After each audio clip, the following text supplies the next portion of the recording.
One of the biggest questions in the last couple of years in the TCG space is how do you make a new TCG successful? How do you birth it through the ether? And then in the middle, what do you do? What is a strategy that you implement to make it into one of the top three, top five, top eight TCGs of all time and grab a good part of the market share? And I think a lot of the TCGs out there are doing it a little bit different than I would do it, let's say. I think that there is something that a lot of people are missing, especially us as consumers and the mindset that we're having, and then also the people who are creating the TCGs and having a strategy. And I think overall, the main strategy that I've seen implemented is just market share. It's just constantly market and just constantly put out different news boards and informations and try to get people hyped and get the fear and the FOMO and all that kind of stuff to get consumers to buy product, and just try to really piggyback off that with the Kickstarters and everything. But I don't think that market growth and scalability is the secret sauce for a new TCG, or for many of them.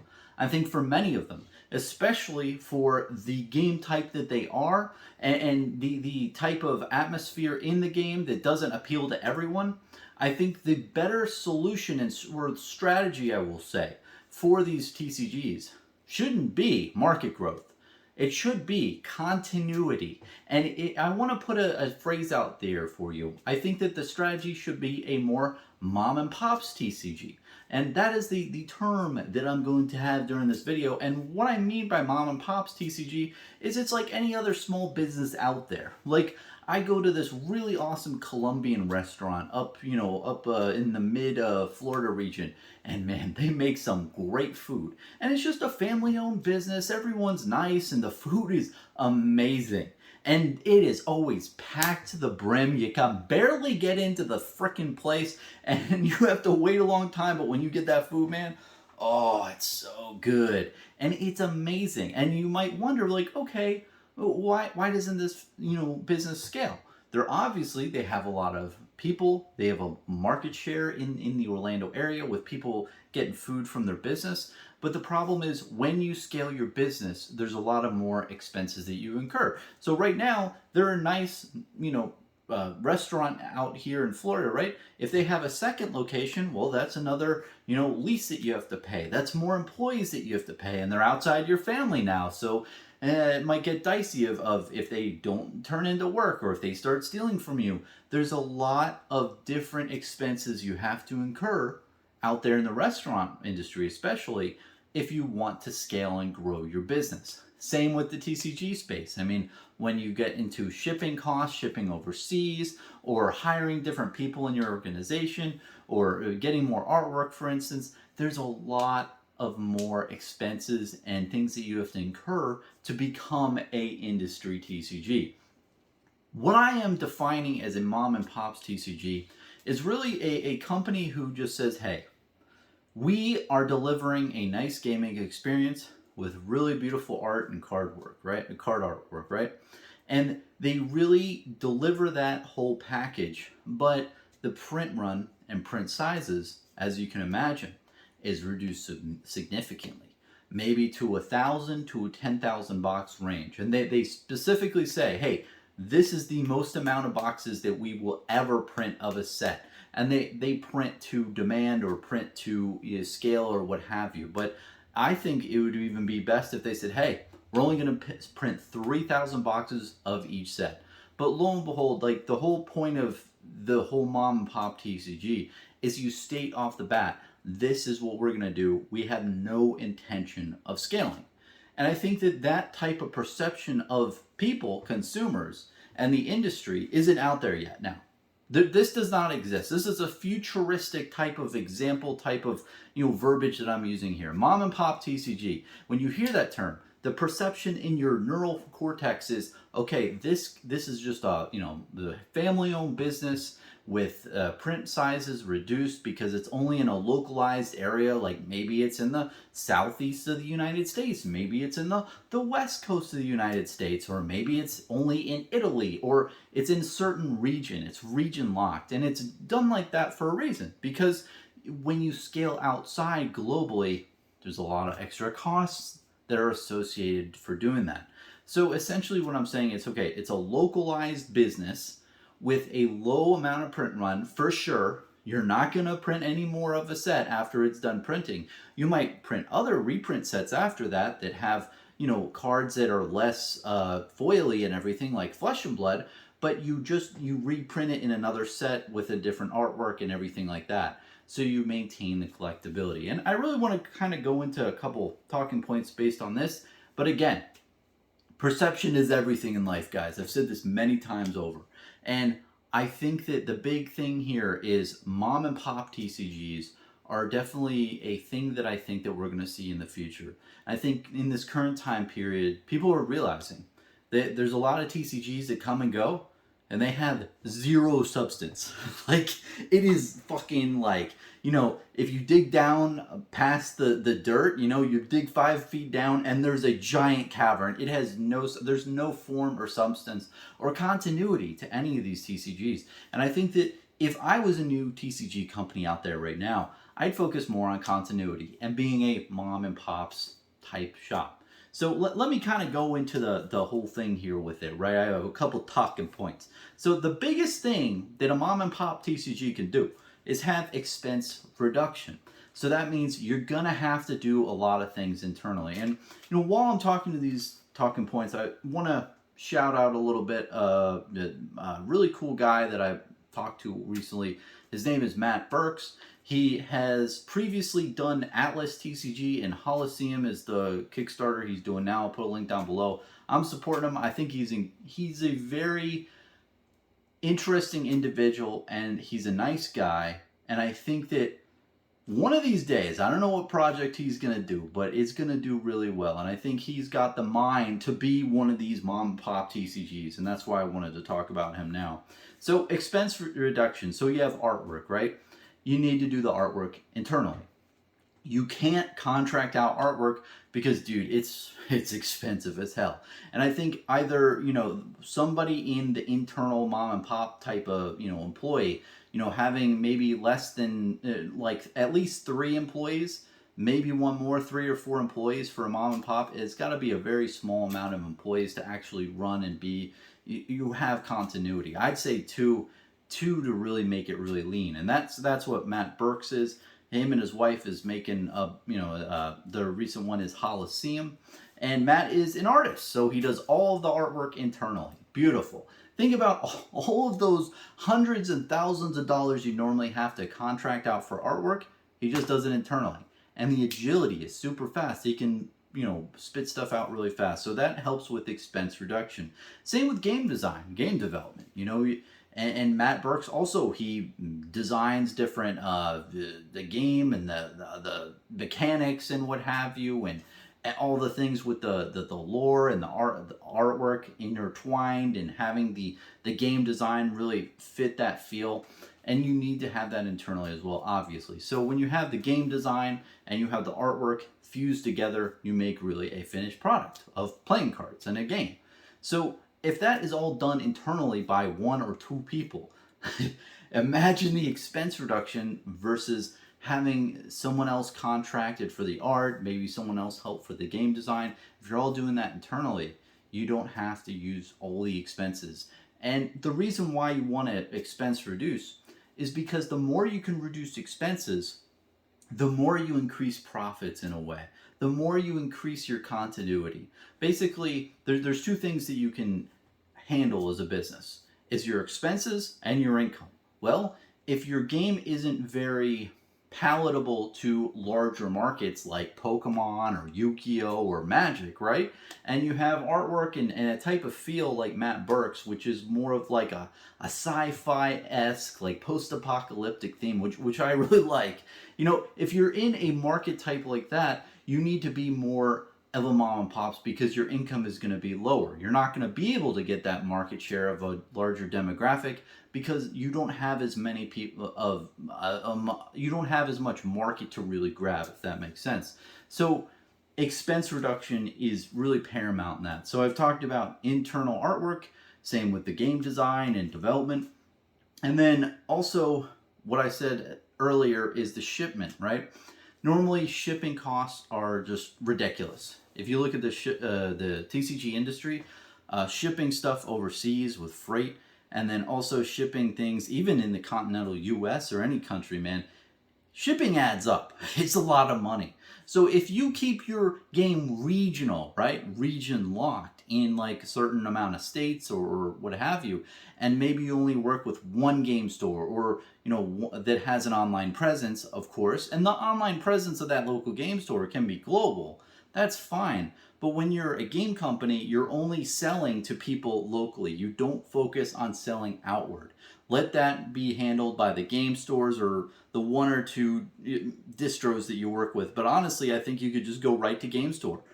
Especially, I think that's the biggest thing. Because if you think about the expense reduction on that point is Flesh and Blood has to print the cards from Card Monday and then ship them to distro around the world, and then distro ships them to local game stores, and then local game stores distribute them out to the players. But in this scenario, if you are a card game manufacturer in, let's say, Florida, right, and I make all my printing, it prints, ships to my house, I can literally make a, you know, Saturday and Sunday trip to a bunch of game stores and places nearby and distribute all the product myself. And I guess that would get a little complicated if you had like way too many pallets, but it definitely could be done at a severe decrease in expense, which is great. That's what you want. You reduce the amount of expense, which increases the amount of income that you make as a creator, but also that a local game store can make by reselling it because they can buy it at a really good affordable rate.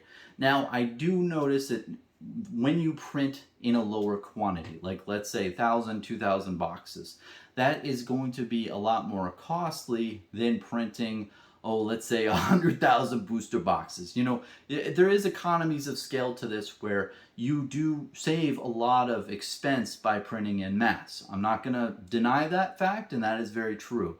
But overall, the expense reduction from shipment and dealing with distro and going directly to game store and having region lock, I think far outweighs the price of economies of scale of printing in large enough orders. And especially if you're even printing in 1,000 and 2,000 boxes, I think you're still getting a pretty damn good deal. Like, that's a good amount. Like, if you're doing anything like sub 1,000, that's probably the danger zone. But if you're going over 1,000 boxes and to 2,000 boxes, you know, it's pretty damn good. And I want to go into agility, man. Now, agility is one of the big, so I've talked about the expenses that you severely reduce as a mom and pop TCG. Terms catching on. So I want to talk about agility, man. And let's go back to the whole printing process, right? Well, it's a lot easier. And I know this is going to be hard for a lot of people to understand. It's a lot easier to print 2,000 boxes than 100,000 boxes. And when you're doing it on such scale, the turnaround time is just super fast. And I know a lot of people out there don't understand this, but with Flesh and Blood in particular, you know, we had the most recent set, Uprising, get printed and shipped out. So it is July 1st that the release date is, but do you know how much lead time Legend Story Studios needed to have all the boxes in stores on July 1st? If I had to guess, I think it's at least 6 months or maybe even more. I bet they had these things printing in November, December 2021.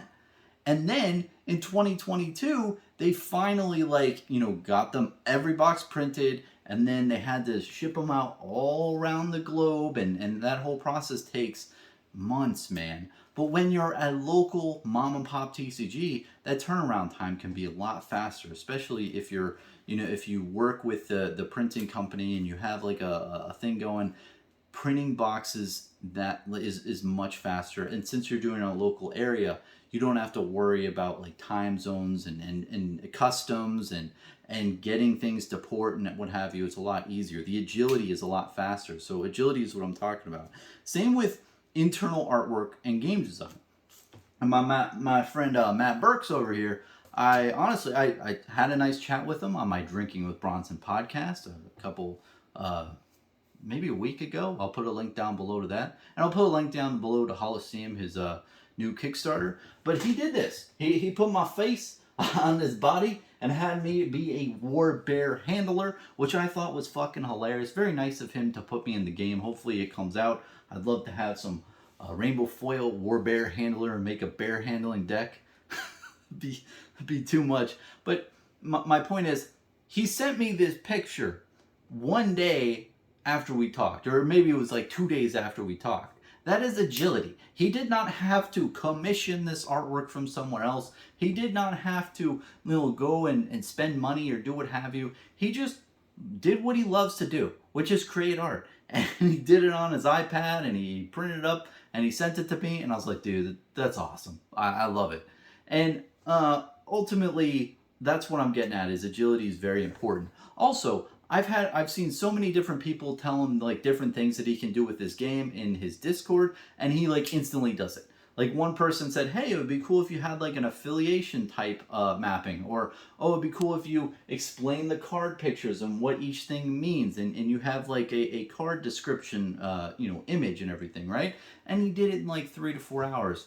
And when you have that type of thing, when you have somebody who's good at not only the card design and designing and game mechanics, but also has the artwork skill as well, it's just an incredible, like, agile environment. It's very hard to explain, because when you think about Flesh and Blood or any other TCG out there, they have, I think, more refined artwork, but the lead time and the time that it takes to make a bunch of artwork and prints and go through all those motions, it takes a long time.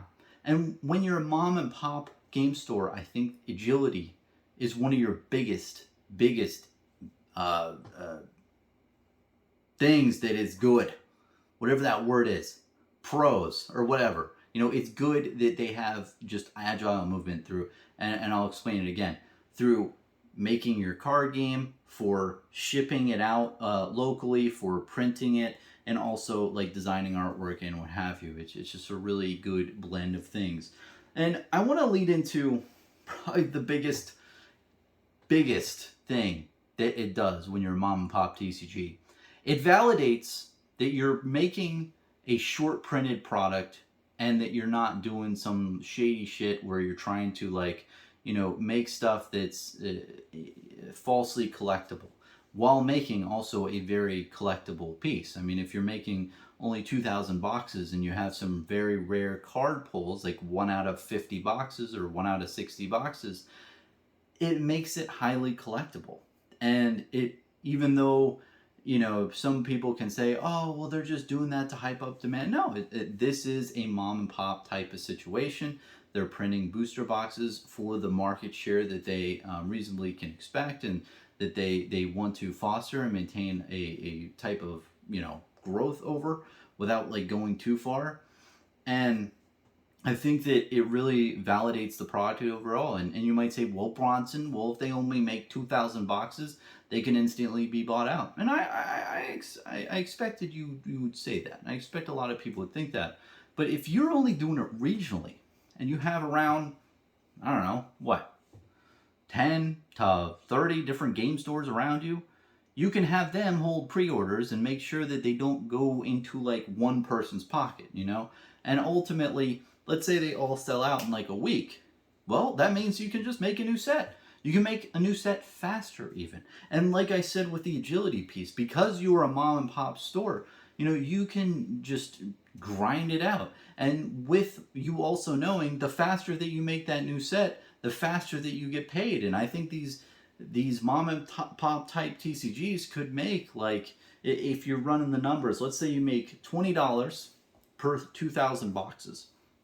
I feel like that's very conservative overall. When you're selling a TCG box for, let's say, $90 a pop, and you go over all these miscellaneous fees, you get the box to stores for around $60 or $55 a box, and the box price per box is around maybe $20 to $15. Let's say $20 and be a little bit crazy. So $20 plus your $20 profit margin is, you're at $40 there. And then the $40 to $55, that $15 spread is just miscellaneous costs and cost of doing business and what have you. Maybe you get it for $60, who knows, MSRP $100. So if you can swing that and you're making $20 per box as a TCG mom and pop company, and you sell 2,000 boxes, that's still $40,000 of pure profit. I mean, if it sells out in a short time period because you have a low amount of boxes out there and you have the market to even expand more into, but you don't because you're smart and you care about continuity, well then, you can make more sets throughout the year. And 40,000, even if you make 2 sets a year, that's $80,000 a year. And that can be income for a mom and pop situation of 1 or 2 people, like my man Matt Burks or anyone out there. Now, I really want to also go into community interest. And I think that when you have James White out there for Flesh and Blood, the man has probably interacted with so many community members and has made a huge impact in the Flesh and Blood community overall. But he is just one man, and there are a lot of Flesh and Blood fans to go around, and if he had to shake everyone's hand, he just can't do it at the end of the day. He's just making a really damn good game, which Flesh and Blood is. It's very industry leading in that aspect. But when you have a mom and pop type game of a market share of only 2,000 boxes regionally, I think that person can more actively engage with the community, go to the local game stores personally, meet the players, talk to people in the community, and there's more of a dialogue between the creator and the community, which I think could foster a lot of synergies. Like, let's say the community is talking with the creator and they said, hey, this is what I think you should do with the game. I think it would be cool to go this direction. All of the people in the local game stores want to do this, and the game creator can listen and take in feedback and change the game in certain aspects if they deem fit. And also, what's nice is like the agility aspect. Not only are you receiving feedback, but you can do it like this, and because you can get new sets out in a faster time period because you're only printing like 2,000 boxes versus 100,000, you can make changes very fast. And I think the only thing excuse me, it could go wrong with this whole scenario is if a game honestly did get way too popular and 2,000 boxes was not enough, and a game would have to make 5,000-10,000 boxes and really delineate from their primary directive of a mom and pops. And I think that type of scenario could play out. But overall, I think the TCG industry is very fickle. People turn on a dime. They might seem really into something in one moment and then just totally abandon it. So overall, I think that, if you make the game balanced and you have other type of side products like starter decks or a starter brick, or if new sets that come out that are just as equally powered and power creep as previous sets, I think it's not going to be that much of an issue. And people can whine and complain all they want, but overall, the TCG is staying in business. The trading card game that is owned by mom and pops, that is run by a small amount of people, just trying to make a really great game and making a game that they want, they're going to survive because they're doing it in moderation and they care about continuity. They don't care about growth and just grabbing too much market share at once. If you're very into Greek philosophy, I believe, the story of Icarus, is very, very well known. That Icarus flew too close to the sun and the sun burned off his wings and then he plummeted into the ocean. That's what I think most TCGs out there in the current market and the Kickstarters are doing now. The Kickstarter amount goes like this, and they reach some stupid numbers like $100,000, $200,000 in a very short period of time, and they just get the money, and their first set might be a hit, but then after that it just plummets down to earth because they overprint their product. They have so many stupid fucking expenses they don't know what to do with, and they just don't know how to run a business. They don't know how to have continuity, which is the key word here. So I think a new age, really, and this is another video entirely, of mom and pop TCGs are going to form. And the whole key of them is really, honestly, just maintaining your game and making a great product for your current market, which maintains the collectability because the perception of people's minds, the consumers' minds, is that, okay, this is just a nice little TCG company who is able to maintain a long period of time because they keep their margins like in order by just reducing expenses as much as possible, making short print sets, because when you short print sets, that adds collectability to the cards, as well as, you know, doesn't make you scale too fast, and local game stores like your game because they sell a lot faster. You know, you're just adding a lot more things in to your game that wouldn't be there if you tried to grow way too quickly. And overall, I think that we're going to see that going forward. And it's going to be tough because not a lot of people out there, I think, are artists or are, you know, the game designers for the TCGs that we see.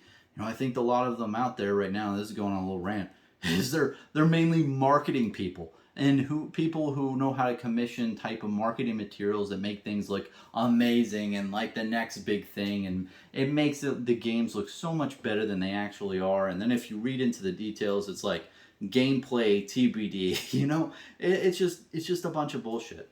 And if you've ever played any video games in your life, if you're like me, man, and you played video games growing up, you and I both know when you saw the fancy marketing material with the cool gameplay, and it was like a cut scene, and it was like an animated type thing, you knew that that was a bunch of horse crap, and there was nothing behind it. You wanted to see the games with the gameplay. Those were the best. Even though they might have not looked as cool as the cinematic type things, you knew that you were watching someone play the game. Instead of the cinematic type things, when you looked and you actually played those games, honestly, man, it was such a bummer. I'd play those games like, wait, this is nothing like the cutscene. This game is crap. You know, there's nothing about the cutscene marketing material that is in this actual game. And I think that's what we're actively seeing now in the TCG industry, is that marketing material is very off base. And then you have other games like Holocene in my mind that is just a nice mom and pop TCG that's coming out, and I can see the continuity business model before my eyes, and I see that there's opportunity in this. And the only problem with these types of TCGs, you know, especially Holocene, is I don't think they mass market to the general consumer out there. You know, when you have like Pokemon or, you know, little tiny cute figurines or whatever the fuck, you know, those market perfectly to little kids, and there's a huge market share out there for that. For a post-apocalyptic neon type, you know, artwork card game that is set in a future where planets have to fight each other on an arena so that they can join an elite type of Illuminati organization, that doesn't appeal to every type of crazy person like myself. So in my mind, when you have games like this, and a lot of other TCGs out there, I'm not singling this out, I think there's a lot of other TCGs out there that are very similar to this, is they are very niche and very specific to what they are doing, and they don't have a good market share to really grab. So I think the best way that they could go moving forward, their strategy as a TCG, what is going to make them successful. Remember, I'm going to summarize this and move all the way back from the beginning of the video. You can rewind time. As I said, what's the biggest question is, how do you make a new TCG successful? And the answer to that is make a mom and pop's TCG. Make it so it has business continuity, it has low print runs, it has extremely low expenses because all the marketing and the limited marketing and the internal artwork and, you know, the game design, everything is in shop, and you reduce the amount of expenses with, you know, having it region locked. So that is the answer that I have. I know I'm going to have a lot of people who disagree with me, and that's all good, man. I'm just trying to think out the box, and I just wanted to make a little video and just really explain this because I don't think a lot of people have delved deep into this topic. And I think that we're definitely going to see that happen in the future. Is it going to happen in 1, 2, 3 years? I don't know. But I feel like mom and pop TCG business model will occur. And I just want to end this off by saying, hey, I'll put a link down below to the Holocene Kickstarter. It's got a couple days from this point in time of this video. that it's going live. Out of all transparency, I like to be transparent. I did back them, I think, at the $750 mark. I really hope all good things for Matt Brooks, man. He seems like a really nice guy, and I think that the game does have legs, and that there's something about this guy that I like, and that there's something about the artwork and the style that's really cool. And some of the images I feel aren't very drawn out, but then if you look at some of the artwork, man, it's just like, it's really fucking cool. I don't know. I like it. I'm telling you seriously. And like some of the post-apocalyptic theme, that's my favorite type of theme in trading card games, if you haven't noticed. And Flesh and Blood has that element to it. But, in Magic the Gathering, I really like Fallen Empires. That was really cool. So I feel like this is like a futuristic Fallen Empires. So I just really think it's there's something behind it. And I think that the business model that I've relayed in this video is kind of what it's going for and what it could become. So thanks for watching, man. Let me know what you think. Tell me if you agree, disagree. I don't care. I want to hear what you think, man, because it's a really interesting topic.